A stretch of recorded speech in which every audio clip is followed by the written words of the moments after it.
You have inherited billions of years of environmental change and evolution.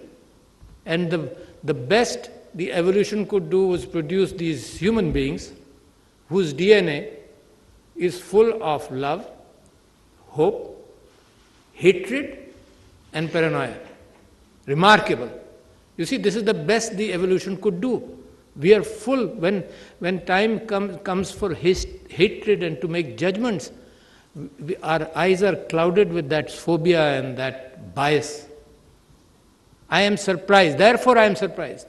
I used to think that imagery of human desecration, of human destruction, that imagery will convince the world that war, killing, all this is bad. And that belief of mine has also been shattered, because there is more imagery available today than the times of the Holocaust, where reports came out years later, sometimes decades later, of what evil was being done by humanity on humanity. So tell me, I wish I could be a participant in a session where people would try and convince me, no, there is hope here.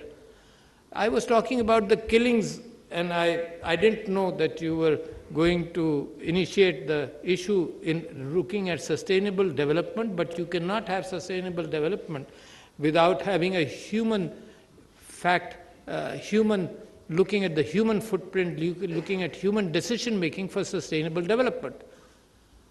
And I had this huge list I read from about the killings which have happened over the past few hundred years, and then what led to the development of the global order, which was called the rules-based global order.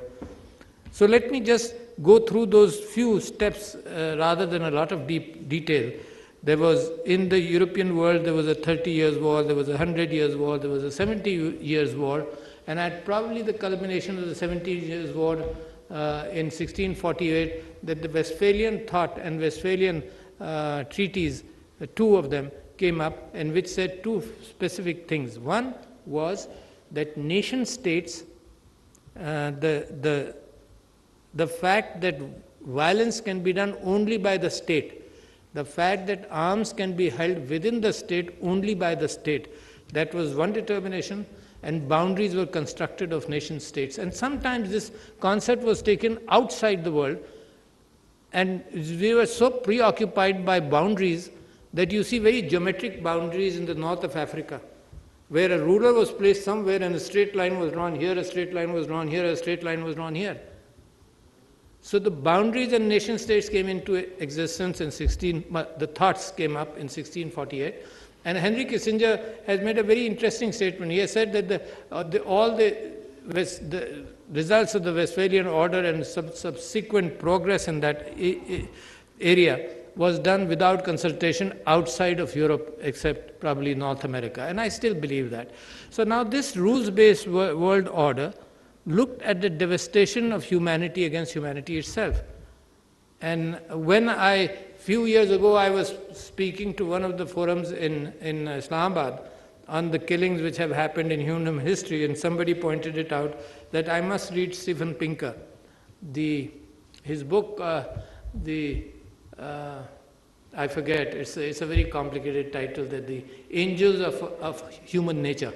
And it's a positive book. It talks about the fact that there's less killing today than ever before. Probably he's true. And he started from the time of Adam, and he said there were 4 people, Adam, Eve, Abel and Cain. And out of 4, 25% were killed. So starting from that, of course we are better off. But at the same time, I think because of the traveling of human information and of misery, it's a very unhappy world. But I don't have statistics to back me up. I believe I am unhappy, and therefore I extend my thought process to other people, that other people must be unhappy. But somebody asked me a few days ago, how do we convince our children regarding the hope in human nature? You see, don't forget the world, but it's the human footprint on the world which is important. You see, and if humanity steps very solidly in a bad manner on the world, his own home is going to be devastated in the future. So the problems are very big today, and therefore these challenges have to be faced. And these challenges cannot be faced unless diplomats sitting here, unless thinkers affect human policy. And if human policy takes centuries to change, I'll be very depressed, because today the tools of devastation and destruction are in every hand. Let me define that. The weapons of mass destruction, which were managed and controlled through different treaties under the United Nations, non-proliferation, etc., was relatively easier compared to the new tools coming in human hands. The older tools required nation states to develop an atomic bomb. So it was easier to handle nation states rather than every individual.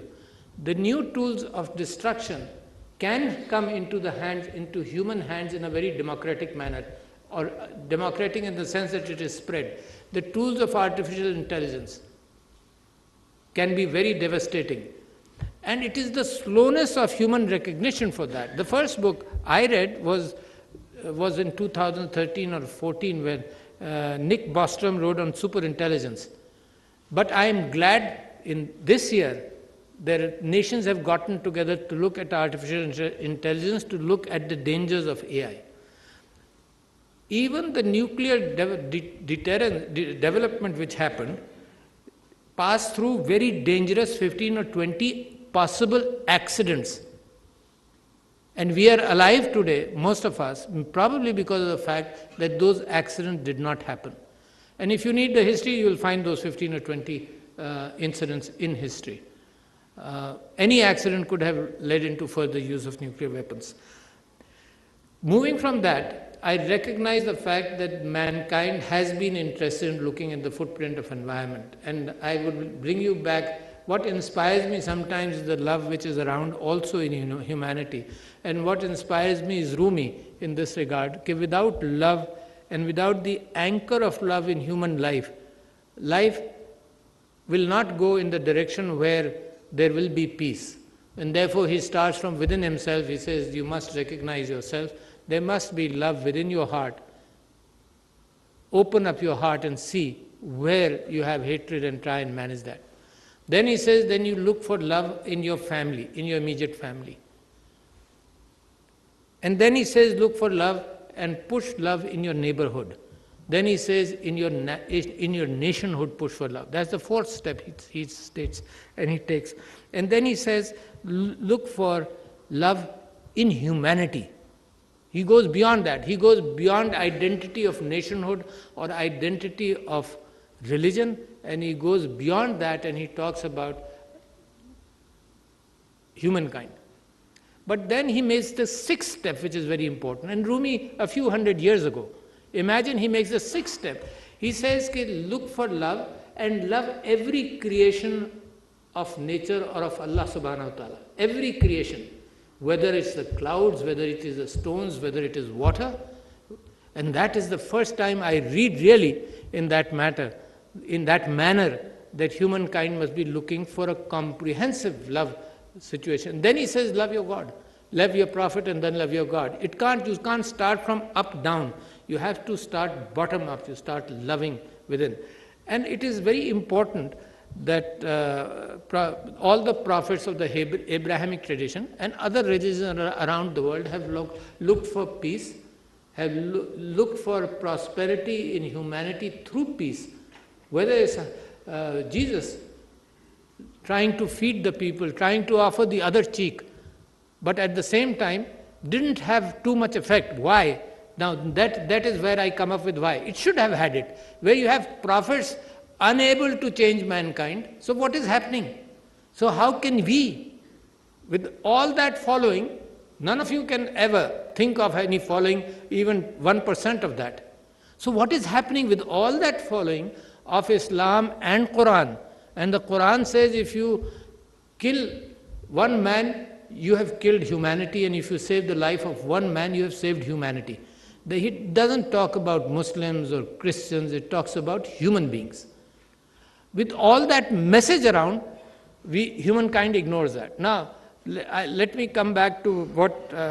So I was saying the fact is on environment, and before that, I believe the Prophet ﷺ talked about the fact that if we do ablution before sitting, you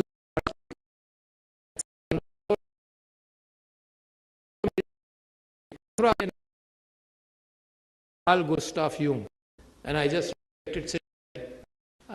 for the sake of environment, he isolated himself for the modern pleasures of electricity, etc., and he finally settled on an island on a lake in Switzerland and lived there all his life. He was famous because he was a dream psychologist and people from the world over came for its consultation. And he had given up and he started living with the environment because the consciousness of the fact has started emerging. This was in the 50s. The consciousness of the fact has started emerging. So, while I am confused at this, what will happen, and appealing to human side of humanity and peace and love. At the same time, when I look at the world order, how did it come into being? It said nation states. It then, after the two huge wars which resulted in the death of 50 million people in the First World War and about 100 million in the Second World War, my numbers may not be so accurate. The United Nations got together, met in San Francisco. There were other people in the 19th century and the 20th century who proposed that there should be no war. This concept is important, ladies and gentlemen, for you to understand also. They proposed the concept of no war, and in that, one of the leaders of that movement